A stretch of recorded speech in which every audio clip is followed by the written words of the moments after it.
it left such an impact on me that I was like, I have to do something to let these veterans know that if nobody else is thankful, I'm thankful.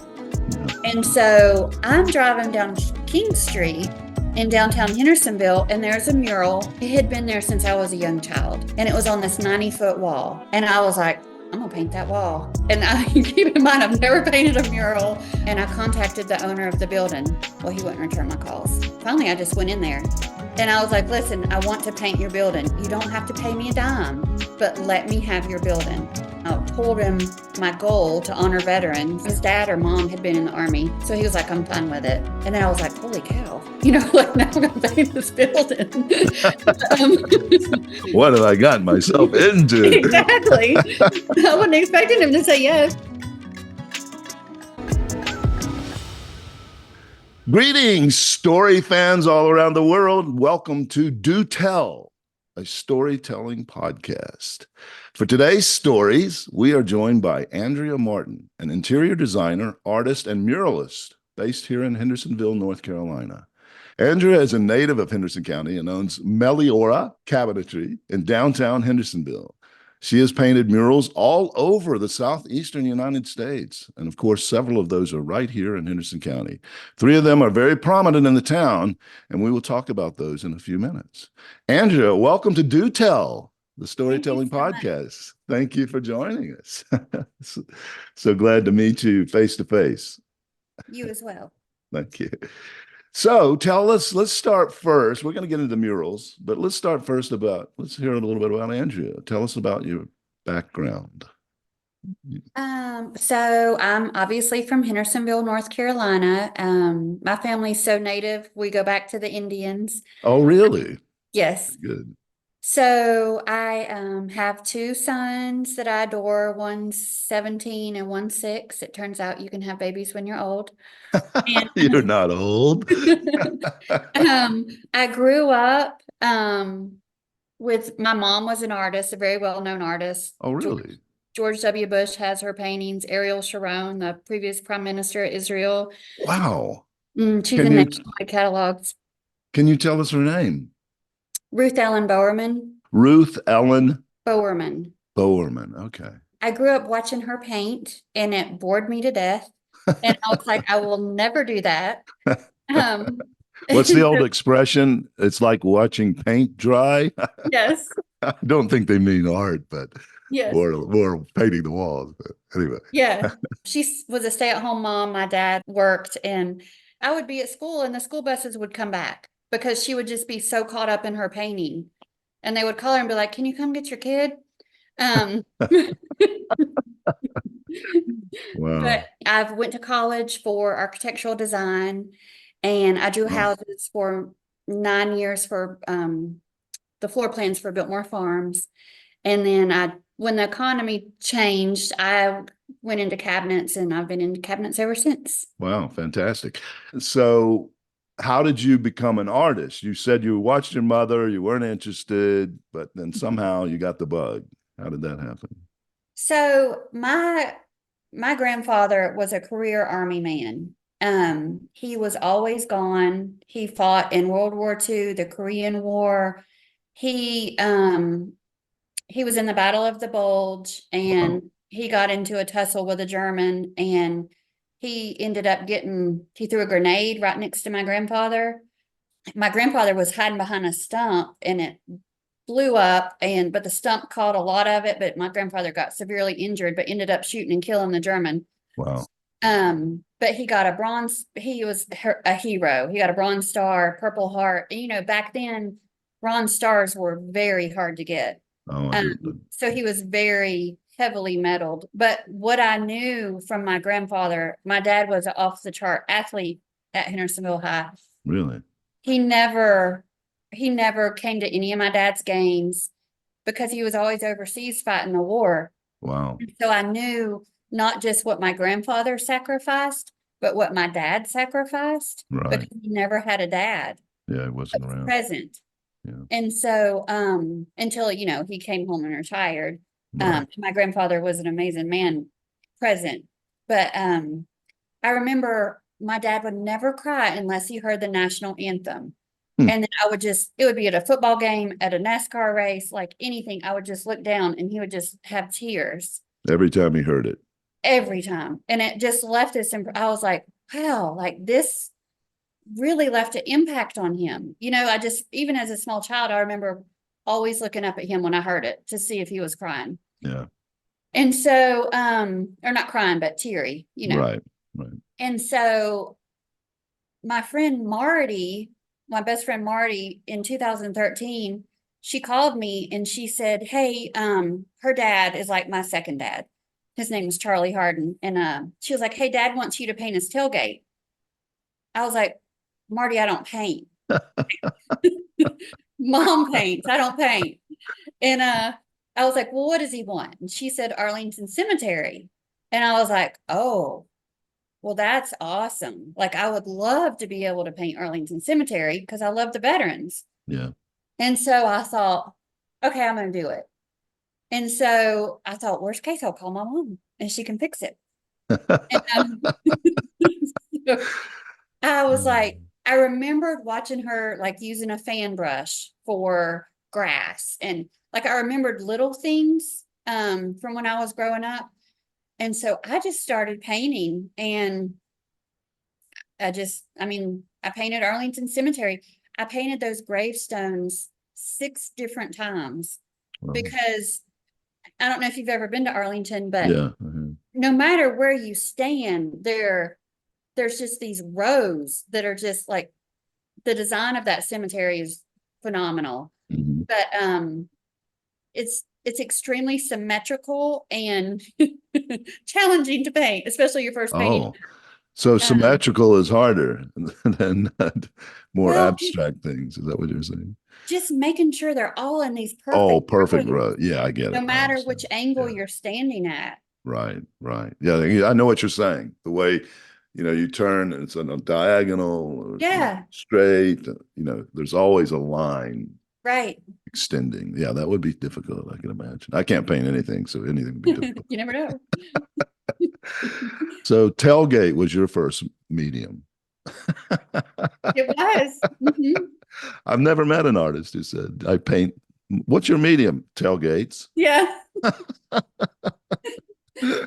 Sorry, I'm not making fun of it. And that must be tough. It's got to be tougher on metal, I would think, than it would be on canvas. No. Okay. And I'll tell you why. Because canvas has tiny, tiny indentions, and metal Okay. is just, Flat. yeah. No pores, not porous at all. So to me, that would be harder because I would think well, I don't know. What do I know? Well, I'll tell you this. I've really only painted tailgates and brick walls. So canvas might be easier. I have no idea. Okay, so you haven't done anything on canvas, just murals and automobiles. Pretty much, yes. Very good. Okay, well, obviously your mother was an inspiration to you. Yeah. Do you have other artists that have inspired you or in your work? I love Thomas Kincaid. Oh He's yeah, phenomenal. The way he makes light come to life. right. I really am inspired by artists who aren't realistic and Okay. who can make these amazing pieces of art. I'm not talking about the ones that just throw paint on a canvas, but like they're abstract but still phenomenal. And like Right. make like the bears that you see that have blue undertones and just pop. Like I love those. Yeah. Impressionists then? Yes. Yeah, because it is amazing what they did with, not going away from realism and into something that was abstract, but yet there was this, you could see the scene, you can understand what it Right. was. So, okay, so you start painting tailgates and maybe other parts of automobiles. How did you get to doing brick walls, murals? Charlie's best friend's name was Tom Riddle. And he said, hey, my friend wants you to paint on his tailgate now. And so I was like, well, what does he want me to paint? Just something from Vietnam. He was in Vietnam. And so I met Tommy and he was like, I don't care what you paint. I just want something inspirational from Vietnam. And so I painted a scene, and I asked Charlie, I was like, what was his position? And he was a radio man in Vietnam. So I painted this American flag, and then I put the American flag was like where the sky would be. And then a helicopter scene because he was always on the helicopter, and a radio man with other men running from the helicopter. And he didn't know anything that I was painting. I knew he had lost his best friend and 4 other friends right beside him in Vietnam. And so I painted something dedicated to them. Well, when he saw it, he just obviously got very teary-eyed. And I was telling my son, I was like, my oldest son was 7 at the time. And I said, Braden, I talked to Tommy, and what I didn't understand, my naive mind back in this was 10 years ago, when a veteran gets out of service, I thought they were fine. They were relieved to be home, and they just went on with their lives. But what I learned from Tommy was, he had a lot of pain from what he experienced when he returned home and how he was treated. And then you couple that with the fact that he saw horrific things, including his best friend get murdered and 4 other friends right beside him. He was still waking up at 2 and 3 o'clock in the morning with night terrors and couldn't sleep. And this was 40 years ago. Right.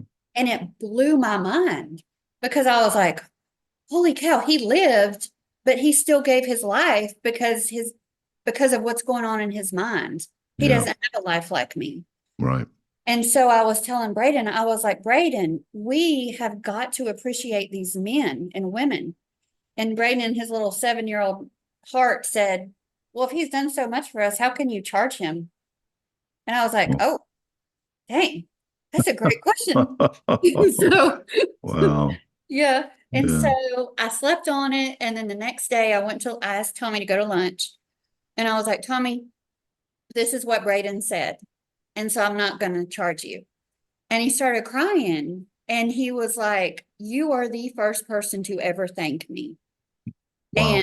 And, he went through everything he experienced when he got home, and it was bad. Obviously they couldn't wear uniforms, anything like that. Right. And it left such an impact on me that I was like, I have to do something to let these veterans know that if nobody else is thankful, I'm thankful. Yeah. And so I'm driving down King Street in downtown Hendersonville, and there's a mural of downtown Hendersonville that had been painted at night. It had been there since I was a young child, and it was on this 90-foot wall. And I was like, I'm gonna paint that wall. And keep in mind, I've never painted a mural. I just started painting tailgates. I looked on GIS and I contacted the owner of the building. His name's John Taylor. And I called and I was like, hey, they wouldn't let me talk directly to him. I was like, hey, I want to paint your building. Like, he needs to call me back. Well, he wouldn't return my calls. And so I called back and he wouldn't call me. So finally I just went in there and I was like, listen, I want to paint your building. You don't have to pay me a dime, but let me have your building. So long story short, I sat down with him and I told him my goal to honor veterans. And his parent or his dad or mom had been in the Army. So he was like, I'm fine with it. And then I was like, holy cow, like now I'm going to paint this building. What have I gotten myself into? Exactly. I wasn't expecting him to say yes. Oh, that's great. And so I got a local paint company. They want to be anonymous. They donated almost 25 gallons of paint. And McNeely, they're a local rental place. They donated the lift. That is amazing. I just figured somebody said, look, we want to paint this. Let's find a good artist. You actually took the initiative for that. That is fantastic. Okay, let's dive into the mural, the specifics of the mural. Tell us what's in it and why you chose those specific elements. So I chose local veterans to be on the wall from each branch in the service, and obviously an apple tree. I wanted the American flag to be prominent. Starting from the left, we have the American flag. I intentionally made it tattered so that it portrayed the veterans that actually do return home. They're not the same, and they all need the support and love of their families to build them back up. I hand painted the bricks to look like bricks because whenever I started, I had it primed gray, but I still wanted it to have that brick look. So I made all those bricks are hand painted. We have the apple tree, which is representative of Hendersonville. Mhm. And from the left, we have Leela Varnador, who is standing underneath the tree, the blonde little girl. Her daddy never met her. Her mom was pregnant with her when he was killed in action in Afghanistan, and she is holding his dog tags. Then we have Ava, her sister, who was very small whenever her dad was killed. They have the same dad. And she is holding a folded flag to represent not just her and Leela, but also the other children of Henderson County that are free because of our veterans and everything that they've done. Then we have Terry Varnador on his knee handing her the folded flag, and that represents the veterans giving us all our freedom. Terry was killed in a helicopter crash in Afghanistan. Terry is a native of the area. Next, we have Jesse Casada, who was served in the Marines. Went to East Henderson High School, and he was 19 when he was killed. The rest of his unit was on the roof in combat. He shot and protected them while they all left and got off the roof. When he stood up to leave, he got shot and killed. Then we have Jessica Bain, who represents the Coast Guard. We have Todd King, whose story is unbelievable. He represents the Air Force. He was in the green room when it was bombed. You know, that was supposed to be the safe place. That's where they were eating dinner. He flew 30 or 40 feet, busted his eardrums, loaded with shrapnel. He barely made it, and just a true hero. And then he came back and got on a float and in Texas, and it was a parade, and they had a wounded warrior float. And I don't know if you remember hearing about this, but the parade got stopped, and the wounded warrior float stopped on the railroad tracks, and a train came through, and it was, I think, about 20 veterans and their spouses were sitting on this float, and the train hit the float.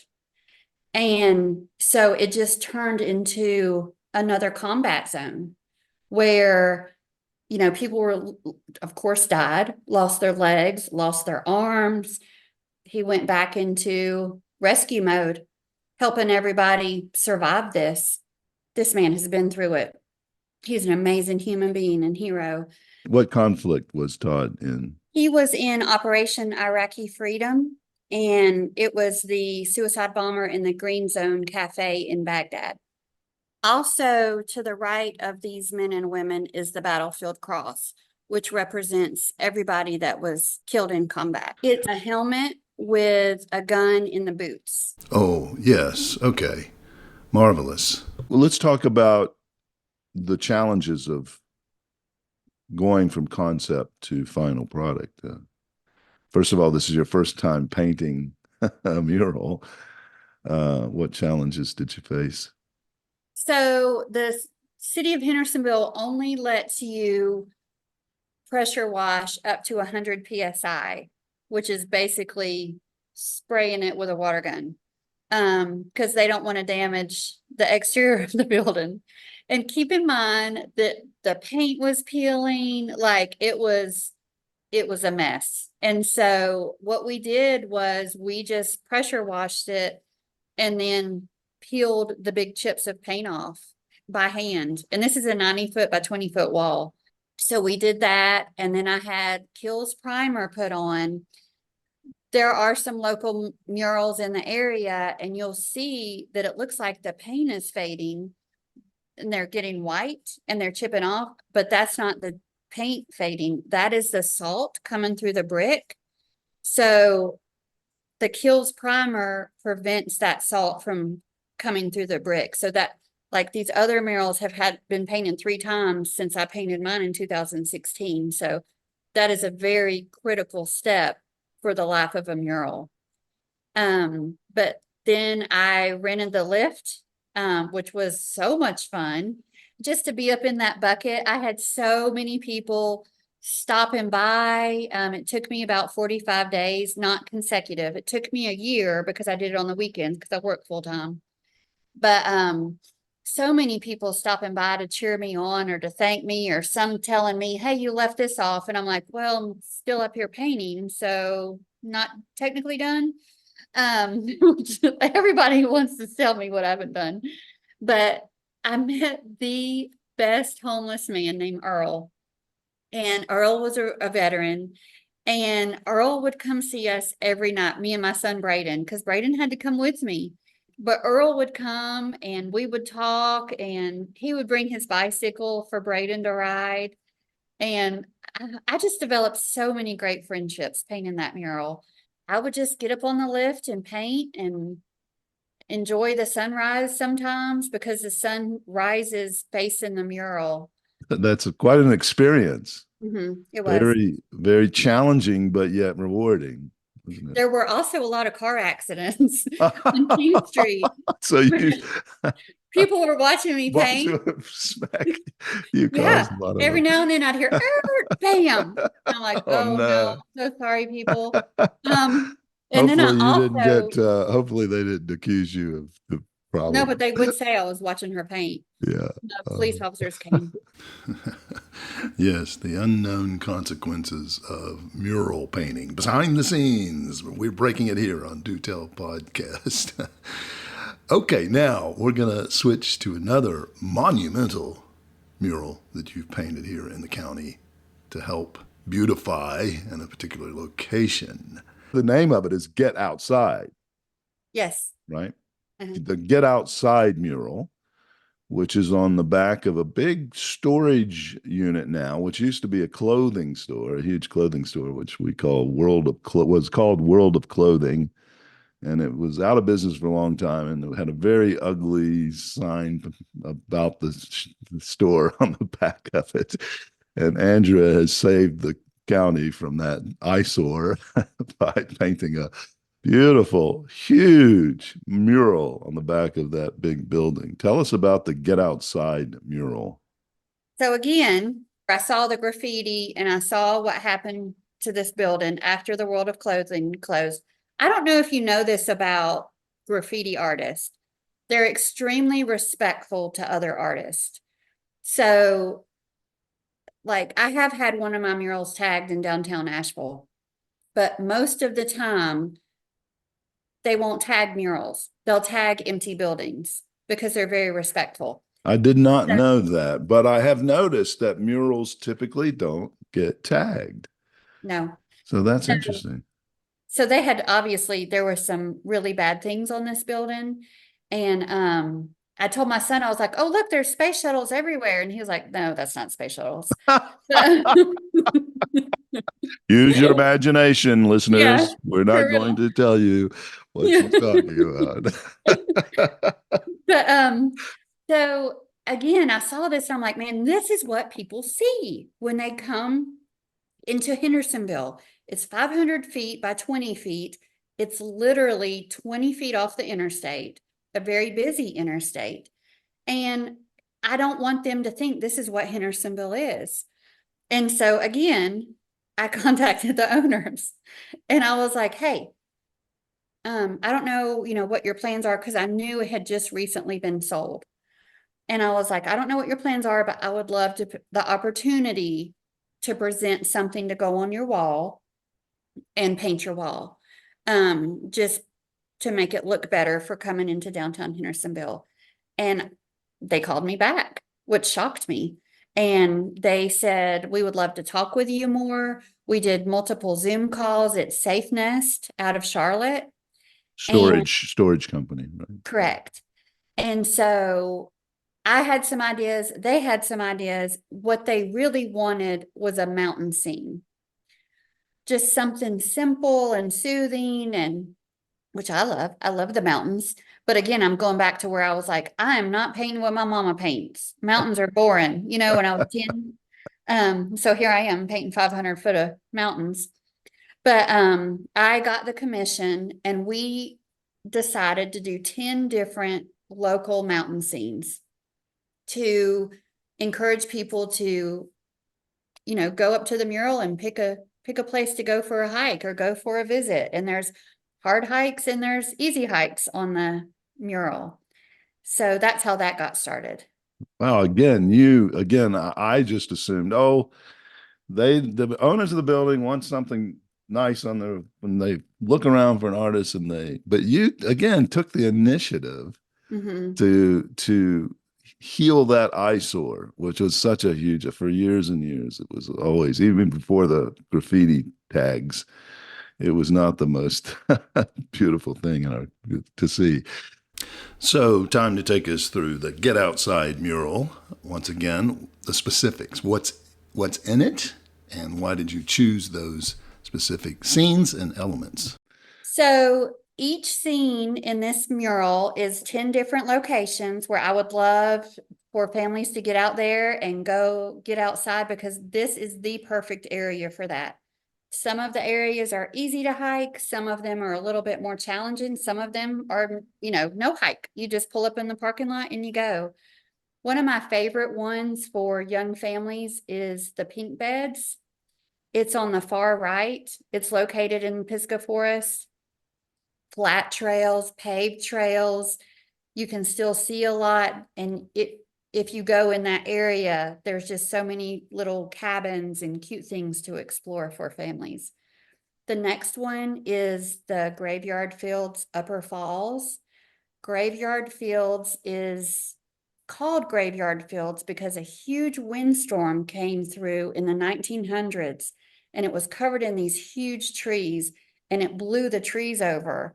And the big roots and stump systems, it was just flattened. And they came and they look like gravestones. And so that's why it's called Graveyard Fields. And the trees didn't grow back.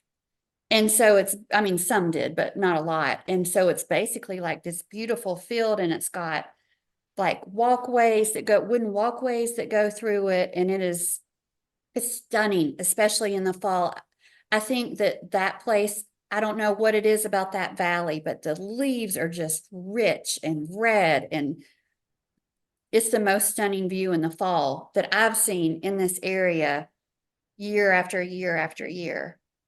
The next one is Mount Mitchell, which is the tallest peak in the area and super easy to get to. You're probably not going to have a view because every time I've ever been there, it's above the clouds. So I'm just looking down at the clouds, but it's a phenomenal place and very easily accessible. My favorite place in the area is Max Patch, which is down 40. And Max Patch has 360-degree views on a bald at the top of a mountain. You can go the steep way, which is, a few hundred feet, very easy, or you can go the long way, which is maybe a quarter of a mile, easier trek, and just go up there and see. It's almost like you're in The Sound of Music. Just twirl around a little bit with a flower field. It does connect to the Appalachian Trail very quickly. And I've hopped on the Appalachian Trail right there. It's very easily accessible. The next mural is Chimney Rock State Park, which is the Chimney Rock near Lake Lure. It's stunning views and it has that big American flag flying on the top, which I love. And the next one is Pisgah Mountain, which is obviously in the Pisgah National Forest. An interesting fact about Pisgah National Forest to me is that it was part of the Biltmore Estate. I think that's an interesting fun fact, but throughout Pisgah National Forest, there was a lot of cabins that they had their workers in, the Biltmore. And, they built the train system to get the lumber. It's just a phenomenal, the history behind Pisgah National Forest is just so intriguing to me. Plus you have all the fun stuff. And on the far left side of this Pisgah mountain, you'll see Sliding Rock, which I grew up going down as a child. Frozen water, it's going to take your breath. Back then, we didn't have lifeguards there. You just went down and hoped you made it. And while you're going down, if you stay to the right, it's super shallow. If you go to the left, you're going to go under because it's so deep and you've got so much momentum. And there's a split second where you think you're dead because you're so cold and you can't breathe. But then you pop up and you swim over. But I grew up going there my whole life and I love it. I would love for everybody to respect our area and keep it clean and be respectful of it. The next spot is again in Pisgah National Forest. It's called Looking Glass Rock. And it is just this huge, beautiful rock that you can see from the parkway. And you can hike to it if you want to. It's quite a hike. Or you can sit on the bank of the Blue Ridge Parkway and have a picnic and just overlook it because it's in a valley and it's a stunning rock. The next one is Grandfather Mountain State Park, which has the mile-high swinging bridge. I've yet to go all the way across it, but it's high, it's beautiful. There's a zoo there. It's just a great little spot. The next place is Cold Mountain. Cold Mountain is where the movie is based off with Nicole Kidman. It's called Cold Mountain because it's so cold and desolate. There's not a lot out there. There's not a lot of growth. The next spot is Craggy Gardens. I love Craggy Gardens because it's a lot of flowering fields and rhododendrons and laurels, and it's just this little sweet spot of all of this floral activity. And again, it's located in Pisgah National Forest. The last one is Water Rock Knob, which is located on the western side of the state. There was a plane crash there in 1983, a Cessna. That plane has been there since I was 7, forever. And I've always known to go hike the plane crash and go see the views. And it's just been amazing. So when I think of Water Rock Knob, I think of the plane crash. So I'm painting this plane in June of 2023 on this 500-foot mural. And I get home and I turn on the news and they're like, oh, we got a helicopter. We pulled the plane out. And I was like, what? Like I just painted this on the wall. And so I decided to leave it because to me, Water Rock Knob is hiking to the plane crash because it's been that way for 40 years. And so that's why there's a plane there, because of the plane crash that you can go explore. That's amazing. I didn't realize they had removed it. Yes, while I was painting it. So they're in 2023 sometime? Yeah, June. Wow, that's amazing. They finally got out there. They didn't want people hiking to it. Oh, yeah, that makes sense. I understand it was in a really hard place to reach, and people were getting injured trying to reach it. So I guess it's a matter of liability. So now let's go to your third public mural here in Hendersonville. This is your smallest one, but I think it might be the biggest in terms of the thoughtfulness behind it because of who you did this mural for. Please tell us about it. Again, you're going to notice a theme with this. I worked at the cabinet business across the street from where the mural was. And there's a lot of women that come out and their lives have been turned upside down. They don't have a home. They've left a terrible situation. So the Dandelion mural, I worked across the street, and Dandelion is great because there is a nonprofit called Safe Light where they help women and children and men who need housing, who have left a terrible situation, who might not have job skills. Dandelion is phenomenal food. You have to go see Rosie, but she cooks the most amazing shrimp and grits you'll ever have in your life. They train these women to cook in the restaurant and wait tables, and they give them job skills, which I adore. I would see these women go out on break and sit on the bench, and I would look at them like, wow, they're going through so much and they're sitting in front of this ugly wall.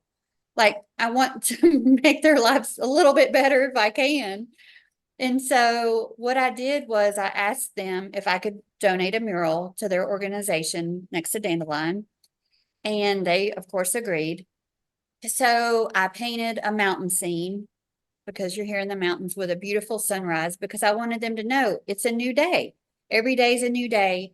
Your life is about to get better. And then to the left of it, I painted a butterfly because of new growth. And I painted the Blue Ridge Mountains within the wings of the butterfly. So just so they know it's home.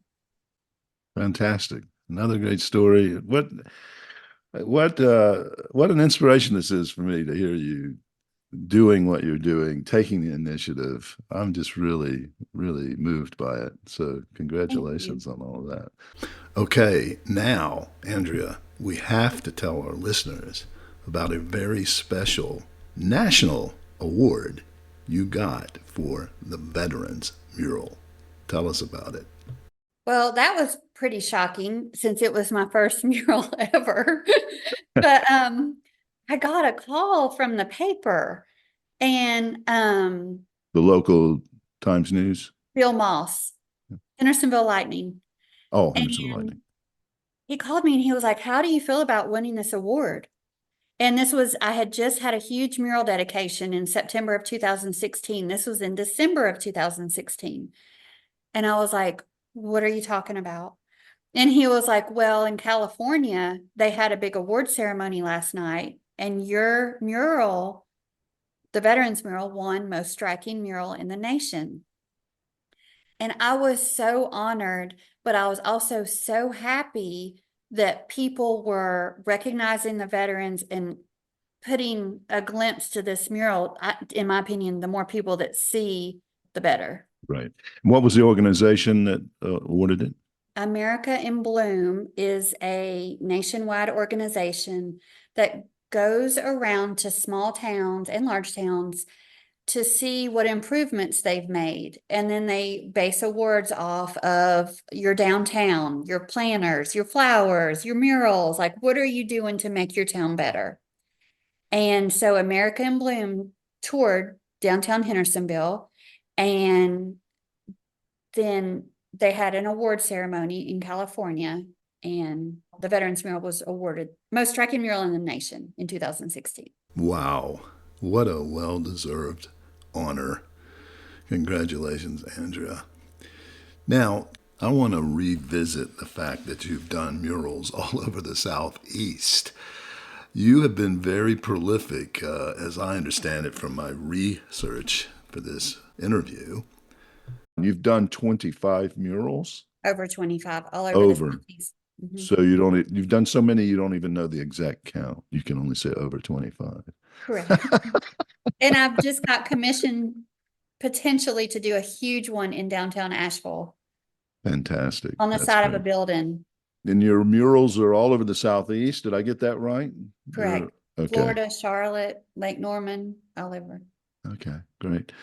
And we should just do the Andrea Martin mural tour. I would love that. Well, do you want to talk about your design business a little bit? Okay. I own Meliora House of Design at 427 North Church Street in Hendersonville. And it's cabinets, flooring, tile, countertops. I find it to be a little bit of a flow from my art because I love making things prettier. So I can do that with new cabinets or new, a pretty backsplash or anything of that nature. Yeah, I've looked at your website. What I saw there that you've designed is beautiful. So congratulations on that. How long have you had the business? 3 years. 3 years? I started it in COVID. Yeah. Oh, okay. Wow. You are brave, adventurous, and a go-getter. This was fantastic. So inspiring. Your initiative and your dedication to doing things for the community is really motivating. So thank you for Thank that. you. And thank you for the opportunity. Yeah, this has been fun. It has. And good luck to you and everything. Okay, thank you so much. Thank you. Take care. Bye-bye. Thanks for joining us on Do Tell, a storytelling podcast. We hope you were inspired by the stories today's guests shared with us. Please tell all your friends and acquaintances about our series, offering great stories from great storytellers in all art forms and media. We are on a mission to create communities and bridge divides with these inspiring and motivational tales. Thanks so much to our sponsor, the Henderson County Tourism Development Authority, based in Hendersonville, North Carolina, a picturesque mountain town tucked away in the heart of the Blue Ridge Mountains, where every visit is not just an adventure-filled sightseeing experience, but an immersion into the heart of Southern charm. For more info, check out their website at visithendersonvillenc.org.